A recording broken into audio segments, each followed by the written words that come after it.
That time I got reincarnated as a slime begins by showing a 37-year-old young man named Mikami Satoru, who works as an ordinary contractor at a firm after he graduates from college. But even though Satoru has lived a perfect life with a well-paying job in a big company, he still doesn't have a girlfriend until now. That day Satoru met his junior named Tamura, who was dating a girl named Sawatari Miho. Tamura invited Satoru to have lunch together while discussing the matter of their office work. But on the way to the restaurant, a robber suddenly appeared from the other side and ran towards them, holding a knife. Seeing that Tamura was about to be killed by the robber, Satoru moved quickly and immediately pushed Tamura's body so he could survive. However, that action actually made Satoru injured badly by a knife stab, and Satoru, who lost a lot of blood, began to lose consciousness. At the last moment, Satoru hears a voice from another world or Isekai who magically grants him various powers based on all the last words he spoke. As a result, Satoru has various defensive strengths ranging from heat resistance, stab resistance, physical attack resistance, pain nullification, cold resistance, and attack powers such as predator skills to great sage skills. After Satoru died, he was reincarnated into the world of Isekai where he transformed into a blind slime trapped in a rock cave. Satoru tries to adapt to his new body and the environment around him until he begins to understand the power he has after the god explains everything to him. In the cave, Satoru tries to survive by looting various plants in that place and turning them into medicine. He also absorbs a magic crystal stone in the cave until he accidentally falls into a lake and gets a new skill in the form of water pressure propulsion. After that, Satoru met a giant dragon named Veldora who could help him to have a vision on the condition that he had to accompany the dragon for a long time. Satoru agreed to the offer and the dragon gave him a magic perception skill that allowed him to see. After realizing the uniqueness and intelligence possessed by Satoru, Veldora then asked him how he got trapped in the cave. After hearing about the story of Satoru's reincarnation, Veldora then told about how he got trapped in the stone cave. Veldora had been attacked and defeated by an Isekai hero who activated the immortal prison skill and locked up in the cave. Hearing that, Satoru then intends to unite their strength so that they can get out of the cave. After they unite their bodies and powers, they then baptize each other by giving them new names. Veldora named Satoru Rimuru Tempest, and Satoru named Veldora Tempest for Veldora. The news of Veldora's disappearance from the rock cave located within the great forest of Jura made the various kingdoms around the forest frightened and wary. One of the kingdoms affected by the news of Veldora's disappearance is the Bluemund Kingdom, which the Bluemund King leads with the guildmaster named Fuse. To overcome this crisis, Fuse then sent several adventurers to investigate the stone cave and find out where Veldora was. On the other hand, Rimuru, who has now received the power of Veldora, began to fight various monsters such as giant black snakes, armasaurs, black spiders to giant bats to get new skills. Shortly after Rimuru found the cave door, the three adventurers sent by Fuse suddenly opened the door and Rimuru took the opportunity to exit the cave. After successfully exiting the rock cave, Rimuru met a group of goblins who were about to attack him because they were frightened by his presence in the forest they inhabited. Rimuru tried to convince them that he wouldn't hurt them and started talking to them. After realizing that Rimuru was not a bad slime, the goblins then asked him for help to help them attack the direwolves who were destroying their forest. It turned out that the goblins asked Rimuru for help because he had an aura of immense power and believed that Rimuru could help them defeat the direwolves. The goblins also said they were willing to make Rimuru their leader if he succeeded in assisting them in getting rid of the direwolves. Rimuru then planned to help the goblins, starting by encouraging them, healing the goblins injured in the first attack, and devising a strategy for the next attack. That night, Rimuru confronted the direwolves who were about to attack the goblins and tried to approach them by diplomacy so that they could solve this problem without war. However, because the direwolf leader refused the offer, a fight between them was unavoidable and Rimuru started directing the goblins to shoot at the direwolves. As a result of the fight, several direwolves were injured and the direwolf leader was killed by the cutting string trap Rimuru had previously prepared. After that, Rimuru used his mimicry skill to transform into the direwolf leader and make all the remaining direwolves submit to him. Thus, the feud between the goblins and the direwolf was successfully resolved, and Rimuru managed to unite them into one group. The next day, Rimuru asked them their names, and the goblin chief replied that they didn't have names because magical creatures like them could communicate using telepathy. Hearing that, Rimuru took the initiative to give them names so he could be closer to them and call them more easily. Rimuru then named the goblin chief with the name Rigger and several other goblins with the names Gobta, Gobji, Gobze, Gonzo, and Haruna. After Rimuru gave the direwolf Alpha the name Ranga, he suddenly fell unconscious because he had used up too much energy. As it turned out, with Rimuru giving names to the goblins and direwolves, he had baptized them and gave them the ability to evolve to become stronger. After Rimuru woke up from his stupor, he announced some important rules for the direwolves and goblins. In that rule, he mentioned that they must not attack humans, they must not demean other races, and they must not kill their fellow group members. After conveying all the rules, Rimuru appointed Rigor to lead the goblin and direwolf group to establish a forest village, but they find it difficult to build buildings and infrastructure because the goblins and direwolves still don't have the ability and knowledge of building construction. Rigor then advised Rimuru to go to the Dwarfgon Kingdom and ask for help from the dwarves who have the expertise to build buildings and forge iron.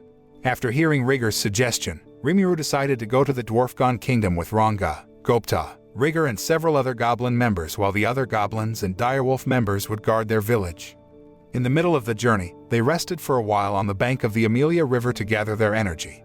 In the evening, Rimuru received information that the kingdom of Dwarfgon was led by a human king named Gazel who had created a liberal system in the kingdom. After arriving at the gates of the Dwarfgon Kingdom, Rimuru ordered Ranga and the others to wait in the forest while he and Gopta would enter the Dwarfgon Kingdom. While at the security check line, Rimuru got into a fight with two men and the fight caused chaos in the place.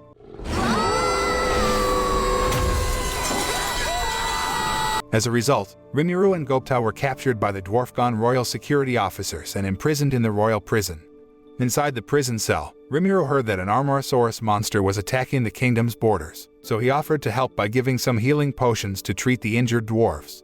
The royal prison guard named Kaido also received the potion and decided to release Rimuru and Gopta because of the help Rimuru had given that saved 3 dwarfs in their kingdom. As a thank you, Kaido introduced Rimuru to a blacksmith named Kaijin so that he could ask him for help to build the village's infrastructure with the 3 dwarves whom Rimuru had saved. But Kaijin couldn't help Rimuru because he still had some duties from the royal minister named Festa to make sword weapons and collect crystal stones to make weapons. Hearing this, Rimuru then gave Kaijin a lump of crystal stone that he had previously taken from the rock cave in the hope that Kaijin would help him. He then helped Kaijin complete a weapon by copying the sword weapon that he had previously made. In the evening, Kaijin takes Rimuru to a tavern to drink and have fun while introducing him to a fortune-teller girl. The fortune-teller girl mentioned that Rimuru would meet a girl from another world in the future, and that girl would be his soulmate. In the middle of the party, Festa's minister suddenly appeared with an arrogant attitude while insulting Kaijin and Rimuru as lowly beings. Hearing Festa's words, Kaijin felt angry and immediately beat him until he was battered. As a result, Rimuru and Kaijin were detained in the royal prison to be tried before King Gazel the next day. While in prison custody, Kaijin and the 3 dwarves who worked for him decided to help Rimuru and came with him to the big forest village of Jura. On the next day, Rimuru and the others were in court before King Gazel to decide whether they would be punished or not. Festa cheated by bribing Kaijin's defense attorney to corner his position and make Kaijin look guilty in front of King Gazel. Fortunately, King Gazel, who had learned what had happened, decided to free Kaijin and the others. After Kaijin and the others left, King Gazel immediately scolded Minister Festa for slandering Rimuru, the person who had helped the Dwarfgon Kingdom with healing potions. Meanwhile, in the Bluemund Kingdom, Fuse gets a report from 3 adventurers who had previously been sent to the Stone Cave, namely Kaval, Aaron, and Guido. After receiving a report from them, Fuse again sent them to investigate the Jura forest because Valdora could be hiding around the forest. When Kaval, Guido and Aaron are about to leave for the Jura forest, they meet a masked girl named Shizu who wants to join them. On the other hand, Rimuru and the others had returned to their village with the dwarves who had skills as a carpenter and a blacksmith. With their help, the goblins began learning the techniques to construct various infrastructures and buildings in their village. Village development became more effective because the goblins already had the skills, and the village became more widespread. While Rimuru was on patrol with Gopta, Rigor approached him and reported that some humans had infiltrated the Jura forest. It turned out that the people Rigor was referring to were 3 adventurers from the Bluemund Kingdom who had previously been sent by Fuse, and a group of giant ant monsters was currently chasing them. After running quite a distance, Shizu suddenly stopped and immediately fought against the giant ant with the power of the fire sword until all the giant ants were killed.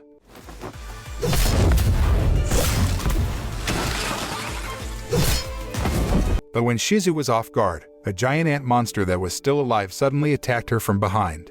Fortunately, Rimuru arrived just in time and immediately unleashed his powerful skill to save Shizu.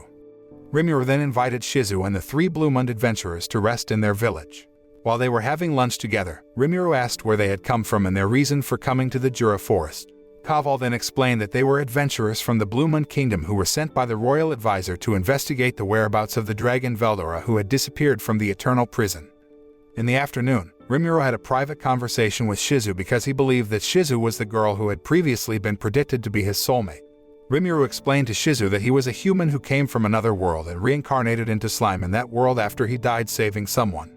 Hearing this, Shizu tells Rimuru that she is also a human from another world who was summoned to the world of Isekai during the night of the fireworks festival in Japan. This then made Rimuru worried because he knew that a human who came to the Isekai world as a result of the summoning ritual would have consequences as a curse from the great power they got. However, since Shizu didn't want to explain what the consequences would be to Rimuru, he also respected Shizu's choice. Seeing the sadness on Shizu's face, Rimuru tried to comfort her by showing some beautiful memories and scenery in Japan with his special powers. Shortly after, Rimuru was asked by Kaijin to return to the village while Shizu was still silent on the hill, remembering the terrifying process of the summoning ritual she had experienced in the past. The scene switches to the past to reveal Shizu's memories of the time the summoning ritual took place. In the human world, Shizu, or previously named Shizue Izawa, accidentally meets a demon lord named Leon Cromwell who has a fire spirit named Ifrit. Leon unites the fire spirit with Shizu's soul in a spirit summoning ceremony, and he uses Shizu as his weapon to defeat every enemy he faces. After some time, Shizu finally got a little girl as her new friend in the world of Isekai, but one day, she unknowingly attacked and killed the girl due to the influence of the fire spirit controlled by Leon. After Shizu realized that she had killed her friend, she felt so guilty and traumatized that she had nightmares every night. Back to the present, Shizu is getting more comfortable with Rimuru because she can share her feelings that she has been keeping to herself all this time. Rimuru said that Shizu could stay in the village as long as she wanted, but Shizu refused the offer because she wanted to find Leon's whereabouts, which had trapped her in the world of Isekai.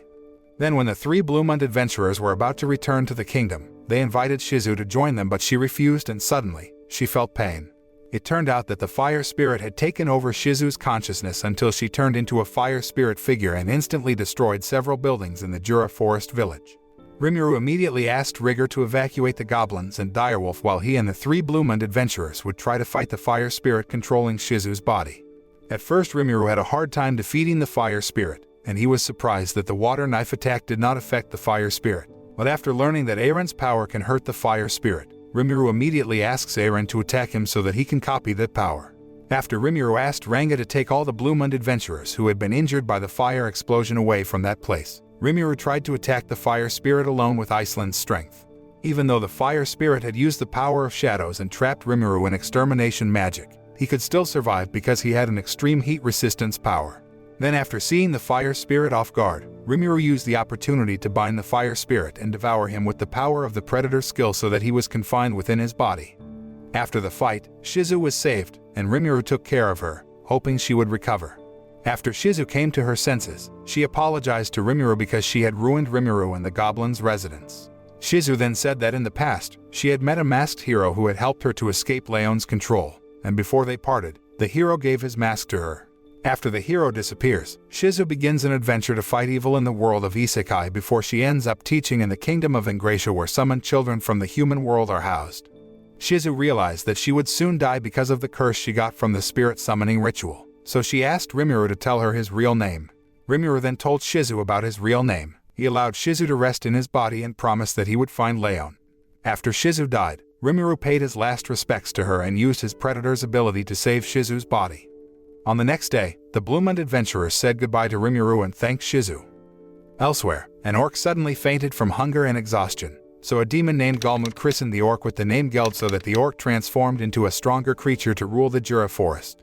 Meanwhile, Kaijin and the others started repairing the damaged buildings and continued other unfinished infrastructure development plans. On the other hand, the goblins and dwarves were getting used to Rimuru's human form, and they also started to involve Rimuru in various daily activities. That day, Rimuru ordered Ranga to escort Gopta and the other goblins who were about to hunt in the forest to protect them from the attacks of the beasts. Meanwhile, Rimuru will go into Veldura's cave to practice a new skill in the form of black fire and try to use Shizu's mask that can hide his powerful aura. Shortly after, Rimuru received an emergency signal from Ranga indicating that the goblins were in danger. Rimuru immediately went after them and found the goblins who had been injured from the attacks of the 6 ogres. After healing the injured goblins, Rimuru tried to approach the ogres to negotiate so there would be no pointless battle, but the ogre leaders refused to listen to him because they thought that Rimuru was the one who had sent a group of orcs to destroy their village. This was because Rimuru wore the same mask as the person who sent the orcs. After a very short battle, Rimuru could trounce them and decided to show his strength to the ogres so that they would be willing to consider his negotiation offer. The second battle was prevented after the ogre leader's younger sister persuaded the ogre leader to investigate who had sent the orcs to their village. After that, the ogres apologized to Rimuru and the goblins for having a bad attitude towards them. Before the ogre left, Rimuru invited them to have a drink together in the forest village of Jura while having a chat together. In the conversation, the ogres said that their village had been attacked by powerful orcs and controlled by a demon with enormous power. Hearing that, Rimuru advised the ogres to form an alliance with the goblins and join as his henchmen so that they would have shelter. The next day, after much deliberation, the ogre leader met Rimuru and decided to join his subordinates until they succeeded in taking revenge on the orcs. After hearing their sincerity, Rimuru then baptized the ogres with the names Sion, Hakuro, Sawe, Kurobe, Shuna, and appointed Benimaru as the leader. Meanwhile elsewhere, an army of orcs numbering in the thousands began to flock to the borders of the Lizardman Kingdom in the Lake Sis area. The Lizardmen's royal guards immediately informed the Lizardman King about the arrival of the orc troops heading to their territory. The Lizardman King then ordered his son named Gabiru to investigate what caused the orc army to come to their territory and overcome the orc army's invasion. At the same time, Rimuru received information from Benimaru and Sawe that there was a demon named Galmud who had come to their village to baptize the ogres. But Benimaru chased the demon away, so there is a possibility that the person behind all these incidents is the demon Galmud. Meanwhile, Gabiru, who has arrived in the middle of the Jura forest with his troops to gather more troops from the goblins, intends to come to the Jura forest village to conquer the village. But after Gabiru and his troops arrived at the village, they were easily defeated by Gopta, so they fled in fear. Rimuru then sent Sawe to investigate what was happening in the Lizardman Kingdom. From the investigation that Sawe had carried out, Rimuru finally got information that thousands of orc troops were coming to the territory of the Lizardman Kingdom. That night when Rimuru and the others were having a meeting, Sawe informed that there was a dryad who wanted to meet Rimuru. After the dryad appeared, she introduced herself as trainee and asked Rimuru to help defeat the orc army and a mighty orc lord. That night, Rimuru asked Sawe to meet the Lizardman King and tell the Lizardman army not to attack the orc army first, because the orc army could copy the attack abilities of the Lizardmen. On the other hand, Gabiru and his squad meet a demon disguised as a clown. The demon instigated Gabiru to stage a coup against the Lizardman King or Gabiru's own father. At the same time, Sawe had arrived at the Lizardman's kingdom and conveyed a message from Rimuru so that the Lizardmen troops would not attack and only use defensive strategies until help from Rimuru arrived. Although the members of the Lizardman kingdom initially refused it, after they saw Sawe's abilities, they decided to comply with the request and allied with Rimuru. Unfortunately, after Sawe left the Lizardman Kingdom, Gabiru came with his troops and immediately staged a coup d'etat on his own father. After successfully carrying out a coup, Gabiru and his troops prepared to attack the orc troops who would soon arrive in their territory. On the other hand, Rimuru and the others were ready to fight against the orcs and were on their way to the Lizardman Kingdom. On the way, Rimuru met the daughter of the Lizardman King, who was injured from fighting with the orc army alone. After healing the princess with a potion, Rimuru then asked the princess how the current condition of the Lizardmen was, and the princess replied that currently, Gabiru had staged a coup d'etat on their father. Hearing that, Rimuru was determined to be able to help the Lizardman King defeat the orc army and get his throne back in the Lizardman Kingdom. Gabiru and his army began to struggle to defeat the orc army after realizing that the orc army could wrest physical strength from the Lizardmen army. Moreover, Gabiru saw a giant orc general with a frightening aura, which definitely made him feel frightened at the thought of the orc lord's power.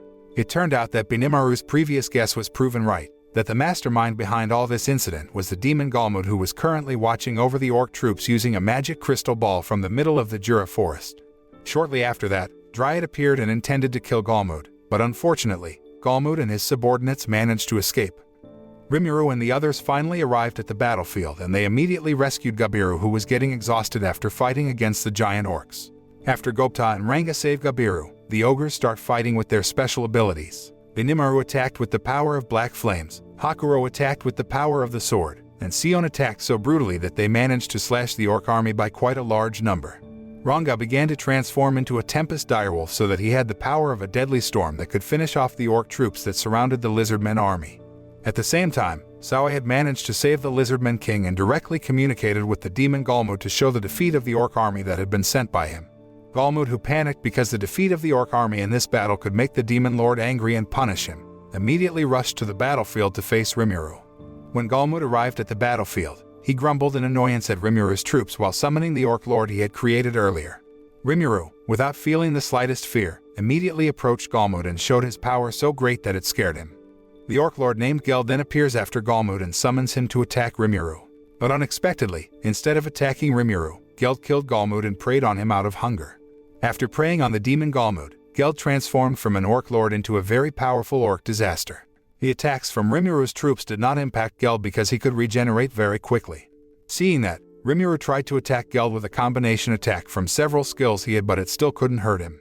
Rimuru finally used his predator skill to prey on Geld's body and strength, so Geld slowly began to lose power and was defeated. When Rimuru preyed on Geld, Rimuru had a vision of his past memory which showed a food crisis and famine so terrible in the orc village that Rimuru promised Geld that he would take care of the orc race and save them from starvation.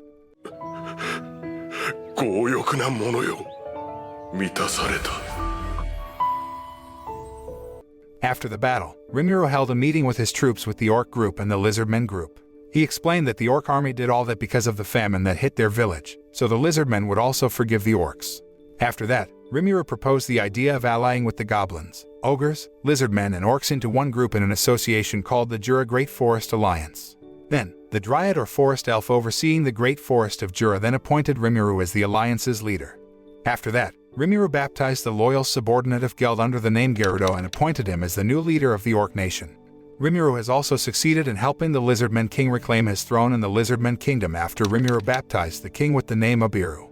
After Abiru became king of the Lizardmen, Abiru expelled Gabiru and his troops as punishment for all the mistakes and coups committed by him before. Over time, Rimuru helped the orcs rebuild and develop their village to be safer and more prosperous. A few days later, the army of the Dwarfgon Kingdom and the king of Gazal came to Rimuru's village after he received information about Rimuru, who had defeated Orc Disaster and built the Jura Great Forest Alliance. After having a short conversation, Gazal, who was initially worried about Rimuru's whereabouts, finally realized that Rimuru was not a bad person. In the evening, King Gazal invites Rimuru to cooperate between Rimuru's village and the Dwarfgon Kingdom. After considering a few things, Rimuru agreed to the offer and called their territory the Jura Tempest Federation, with Rimuru's village as the kingdom's capital. As a thank you, King Gazal handed Festa to Rimuru so that he could hire him as his subordinate because Festa had quite advanced scientific abilities. At the same time, Gabiru and his troops came to meet Rimuru and intend to join his men. Rimuru accepts them and orders them as Sawe's men after he baptizes them into the Dragonite army. Rimuru gave a special task to Gabiru and Festa to grow medicinal plants in Veldora's rock cave and conduct research in the laboratory located in the rock cave. On the other hand, the four demon lords gathered in a palace after they witnessed Rimuru's fight with Orc Disaster on the battlefield earlier. The four demon lords named Milim, Clayman, Frey, and Carrion are four of the 10 demon lords in the Isekai world. Milim, who was curious about Rimuru's power, came to the Jura Tempest Federation to meet him. After Rimuru saw Milim's behavior, which was very childish and could be easily distracted, he didn't feel anxious about her presence and started spending time with her. After the village leaders of the Jura Tempest Federation learned that Milim was one of the demon lords, they concluded that it was likely that another demon lord would come to their village.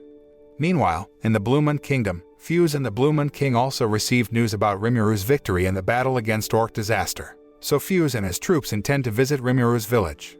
Returning to the Jura village of Tempest, Rimuru began to dig up information about the other demon lords to Milim after the envoy of the demon king Carrion named Pobio came to their village. In addition to the Bluemund Kingdom, another kingdom named Falmus also heard the news about Rimuru's victory and the Jura Kingdom alliance that Rimuru had formed. The Falmus royal envoy, led by a young man named Youm, also came to Rimuru's village at the same time as the Bluemund royal envoy led by Fuse. After arriving at the village of Jura Tempest, Youm and Fuse then met Rimuru and the other village leaders of Jura Tempest to hold a meeting. In the meeting, Rimuru asked Youm to join the Jura Tempest Alliance and asked him to spread information about Rimuru's good intentions so that other kingdoms would not consider him a world threat. Youm, who had understood Rimuru's intentions, agreed to the request and decided to learn to fight with Rimuru's troops. On the other hand, the demon lord Clayman received news that the strongest monster named Charybdis would soon rise, and Clayman ordered his subordinate named Tyr to find a way to control Charybdis. After he learns that the envoy of the demon king Carrion named Pobio is planning to take revenge on Rimuru, he instigates Pobio to control Charybdis and use the monster's power to defeat Rimuru. After Tyr and Pobio arrived at the cave where Charybdis was, Tyr ordered Pobio to unite his soul with Charybdis' soul so that Charybdis could be resurrected. The next day, Dryad's younger sister, Torea, suddenly appeared before Rimuru. She gave the news that the monster of calamity named Charybdis had risen and the monster intended to attack the Jura forest. Hearing the precarious situation, Rimuru then held a meeting with the leaders of the Jura Forest Federation to devise a strategy in the fight against the monster Charybdis and the demon lords who controlled Charybdis. The battle between Rimuru's army and the evil demon king's army that controlled Charybdis was fierce the following day. Rimuru's army had difficulty defeating the evil demon lord's army and Charybdis because the enemy's strength was so great. Charybdis, who had the form of a megalodon, then issued a sharp-scale attack on Rimuru's troops. Fortunately, Rimuru could withstand the attack with his new skill called gluttony. After Rimuru realized that Charybdis had the power of regeneration, he asked the army of Dwarfgon Nation to carry out continuous attacks to hinder Charybdis' regeneration while he analyzed it. After learning that Pobio is inside Charybdis' body and controlling Charybdis' body, Rimuru asks Milim to destroy Charybdis and save Pobio. After Milim managed to destroy Charybdis,